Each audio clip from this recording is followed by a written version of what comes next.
बहुत समय पहले की बात है। उत्तर भारत में एक छोटा सा गांव बसा हुआ था जिसका नाम धर्मपुर था। उस गांव में रामू नाम का एक आदमी रहता था। रामू का एक छोटा सा परिवार था। उसकी पत्नी का नाम गोरी था और उसके दो बच्चे थे। रामू बहुत अधिक गरीब था। उसके पास अपना पक्का घर भी नहीं था। वो एक टूटी फूटी झोपड़ी में रहता था। रामू जंगल से लकड़ियां काटकर एक साहूकार को बेचता था और उसी से अपने परिवार का गुजारा करता था।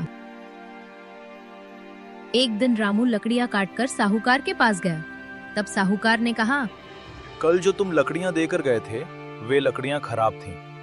कल की लकड़ियों के बदले में मैं तुम्हारी आज की लकड़ियां रख लेता हूँ। नहीं सेठ जी, ऐसा मत कीजिए।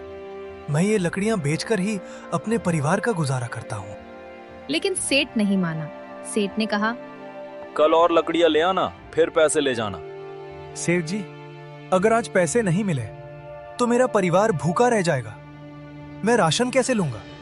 घर में राशन भी नहीं है। आप मुझे कुछ पैसे उधार ही दे दीजिए। मैं कल आपकी लकड़ियां कटवा दूंगा।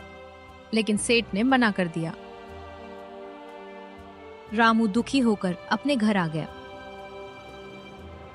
घर आते ही गोरी ने पूछा, आज आप राशन लेकर नहीं आए? नहीं, आज सेठ ने पैसे नहीं दिए। इसके बाद रामू गांव के मुखिया के पास गया और कहा, आप मुझे कुछ पैसे उधार दे दीजिए। मैं लकड़ियां बेचकर आपके पैसे लौटा दूंगा। लेकिन मुखिया ने भी मना कर दिया। अब रामू घर आ गया और सारा परिवार भूखा ही रात भर सोया। एक दिन रामू जंगल में लकड़ियां लेने गया। अचानक जंगल में भयानक आग लग गई। रामू ने देखा कि एक हंस के छोटे छोटे बच्चे आग में फंस गए हैं और हंस बेबस खड़ा है। बिना अपनी जान की परवाह किए रामू आग के बीच कूद पड़ा और हंस के बच्चों को सुरक्षित स्थान पर ले आया। हंस की आंखों में आंसू आ गए। उसने कहा, तुमने मेरे बच्चों की जान बचाई है। तुम मेरे लिए भगवान से कम नहीं हो। आज से तुम मेरे मित्र हो। ये कहकर हंस ने अपना एक पंख रामू को दिया और बोला, जब भी तुम किसी मुसीबत में हो, इस पंख को आग के सामने कर देना। मैं तुरंत आ जाऊंगा। रामू वो पंख लेकर खुशी खुशी घर लौट आया। कुछ दिन बाद रामू की पत्नी गोरी अचानक बीमार पड़ गई। दिन ब दिन उसकी हालत बिगड़ती गई। रामू ने एक वैद्य को बुलाया, पर वैद्य ने गोरी को देखकर कहा, अब इसका बचना मुश्किल है। घर की हालत बहुत खराब हो गई। गोरी बिस्तर से उठ नहीं सकती थी। बच्चे भूखे रहने लगे और घर का सारा राशन खत्म हो गया। एक दिन रामू जंगल में लकड़ियां लेने गया और फूट फूट कर रोने लगा। तभी वहां से एक साधु गुजर रहे थे। साधु ने पूछा, वत्स, तुम इतने दुखी क्यों हो? रामू ने अपनी पूरी व्यथा सुना दी। साधु ने अपनी दिव्य दृष्टि से सब देखा और बोले, तुम्हारी पत्नी को बचाने का एक ही उपाय है। रामू ने हाथ जोड़कर कहा, महाराज, चाहे जो करना पड़े मैं करूंगा। उत्तर दिशा में राजा के नगर के पास एक दिव्य औषधि है। उससे तुम्हारी पत्नी बच सकती है, लेकिन वहां जाने वाले को राजा के सैनिक मार देते हैं। रामू ने दृढ़ स्वर में कहा, अगर मेरी पत्नी की जान बच सकती है तो मैं वहां अवश्य जाऊंगा। साधु ने आशीर्वाद दिया। तुम्हारा भला हो। अब सवाल ये है, क्या रामू उस दिव्य औषधि को ला पाएगा? क्या हंस अपना वादा निभाएगा? रामू घर आया तो देखा कि गोरी की हालत बिगड़ती ही जा रही थी। रामू अपनी पत्नी को देखकर सोचा, अगर मैं वो औषधि नहीं लाया तो गोरी मर जाएगी और गोरी के बिना मेरे बच्चे भी रूल जाएंगे और मेरा घर बर्बाद हो जाएगा। रामू ने रोते हुए अपने दोनों बच्चों से कहा, अपनी माँ का ख्याल रखना। मैं तुम्हारी माँ के लिए औषधि लेने जा रहा हूँ। औषधि लाने में बहुत खतरा है। अगर मैं वहां से वापस ना आया तो आपस में एक दूसरे का ख्याल रखना। रामू का अपने बच्चों और गोरी को इस हालत में छोड़कर जाने का मन तो नहीं कर रहा था, मगर उसके पास और कोई रास्ता नहीं था। रामू ने सोचा कि गोरी की भी तबीयत बहुत खराब है और अगर मैं भी वहां से वापस नहीं आया तो मेरे बच्चों का क्या होगा। रामू औषधि लेने के लिए चल दिया। चलते चलते रास्ते में एक विशाल जंगल आया। वहां उसे एक शेर मिला। शेर ने रामू को देखकर सोचा, आज तो शिकार मिल गया। शेर रामू पर हमला करने के लिए उसकी तरफ बढ़ने लगा तो रामू हाथ जोड़कर खड़ा हो गया और बोला, मुझे मत मारो। मेरे बच्चे बहुत दिन से भूखे हैं। अगर मेरे बच्चों को कोई शिकार नहीं मिला तो मेरे बच्चे भूख से मर जाएंगे। मेरे भी यही समस्या है। मेरी पत्नी बहुत अधिक बीमार है और मेरे 2 छोटे बच्चे हैं। अगर आपने मुझे खा लिया तो मेरा सारा परिवार खत्म हो जाएगा। शेर को उस पर दया आ गई और अपने बच्चों की तरफ देखकर बोला, अपने बच्चों को जीवित रखने के लिए मैं तुम्हारे बच्चों की बलि नहीं दे सकता। और तुम यहाँ जंगल में कर क्या रहे हो? मैं राजा विक्रमसेन के राज्य में जा रहा हूँ। वहां से मुझे अपनी पत्नी के लिए औषधि लानी है। ये जंगल बहुत अधिक घना है और यहाँ बहुत शिकारी जानवर है। तुम मेरे साथ चलो, मैं तुम्हें जंगल पार करवाऊंगा। शेर उसको लेकर चल दिया। कुछ दूर चलने के बाद भेड़िया रामू पर हमला करने ही वाला था, लेकिन शेर को साथ देखकर वो डर गया। इस तरह शेर ने रामू को जंगल पार कराया और बोला, मित्र, अब तुम जाओ, मैं भी अपने बच्चों के लिए कोई शिकार देखता हूँ।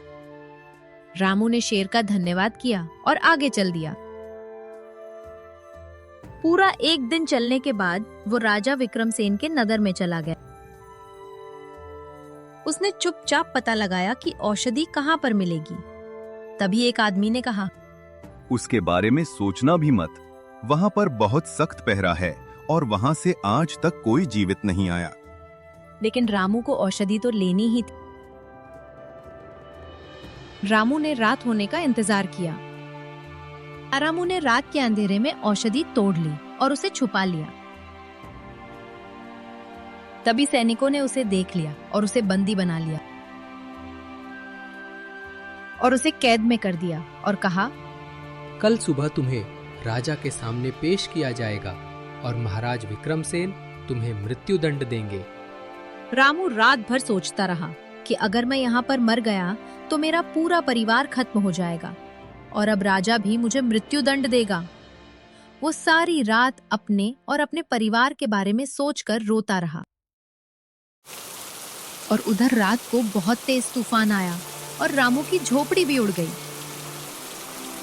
और उसकी पत्नी बारिश में बेहोश पड़ी रही और बच्चे उसके पास बैठे रहे। सुबह होते ही रामू को राजसभा में पेश किया गया। राजा ने पूछा, ये कौन है? इसे बंदी क्यों बना रखा है? महाराज, इसने रात के अंधेरे में औषधि चुराई है, लेकिन इसने उसे कहीं छुपा दिया। वो हमें कहीं नहीं मिली। चलो छुपा कर भी ये कौन सा यहाँ से औषधि लेकर यहाँ से जिंदा चला जाएगा। इसे यहीं राजसभा में मृत्यु दंड दो, तभी सबको पता चले। कोई भी औषधि को चुराने की हिम्मत न करे।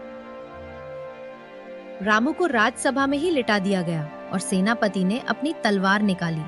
सेनापति उसे मारने ही वाला था, तब रामू बोला, महाराज, मेरी एक अंतिम इच्छा है, अगर आप पूरी करो। बताओ। महाराज, मैं बहुत गरीब आदमी हूं।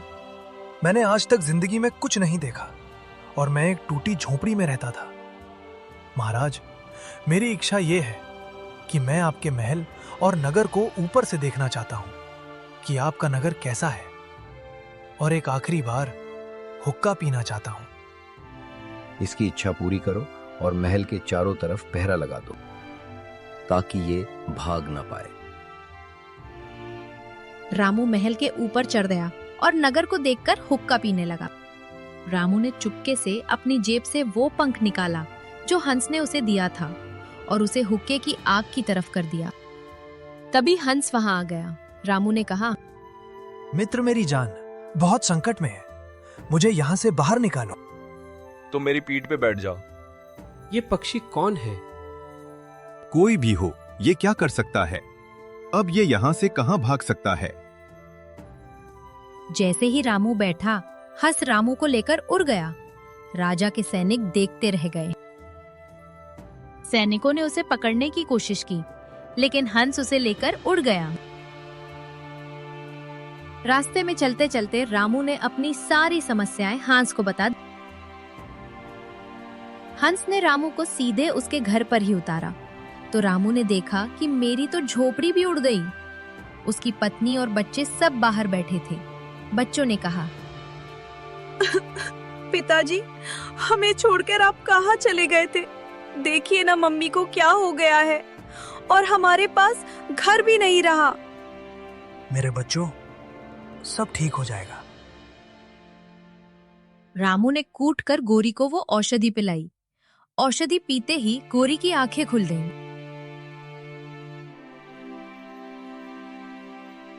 तुम मेरे सच्चे मित्र हो। तुम्हारी वजह से ही मेरा परिवार बच पाया।